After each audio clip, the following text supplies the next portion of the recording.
Good evening. Great to be back, to see so many people here. Wow.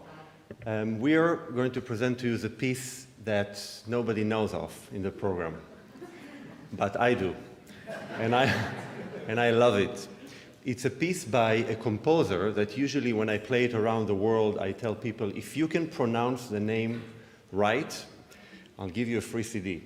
So it goes like this: Joachim Stutschewsky.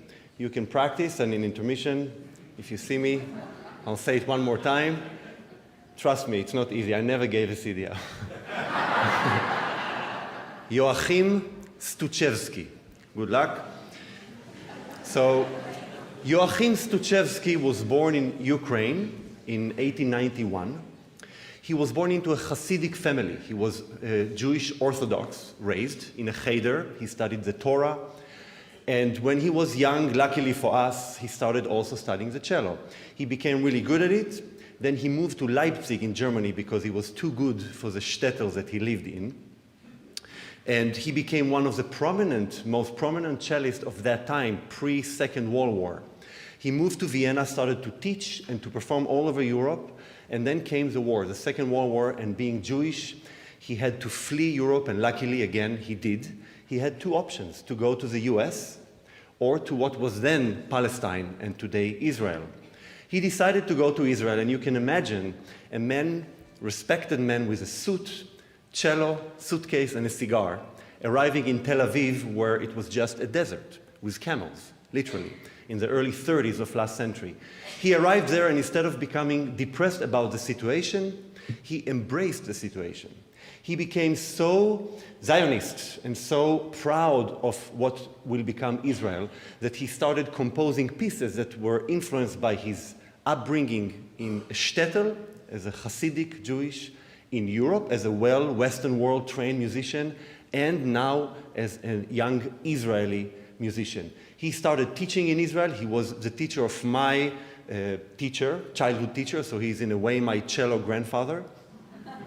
And this piece is to commemorate his journey from Europe to Israel. Each movement of the next 4 short movements will represent a Jewish community that disappeared in the Second World War. First one is a Basaramic song to commemorate a Bulgarian community. Second one is cello solo, cello alone. It's a Polish Jewish song sang by a rabbi walking home on a Friday night, like today, walking home next to the river and singing this song before entering his home to celebrate Saturday, the Shabbat. The third movement is called Nuts and Wine. Now, you don't have to be Jewish to like wine.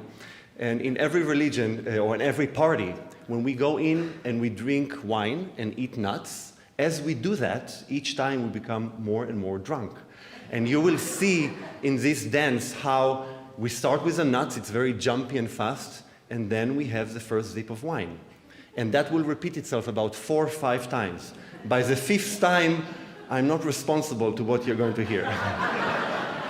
And we will jump straight into Hasidic wedding dance. This dance is to commemorate his own community, who completely disappeared in Ukraine.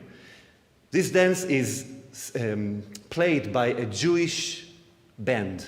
Like in any band, in any religion, when we musicians are hired to play in weddings, we don't want to do it, by the way. We might smile, but we don't want to do it. We do it for the money.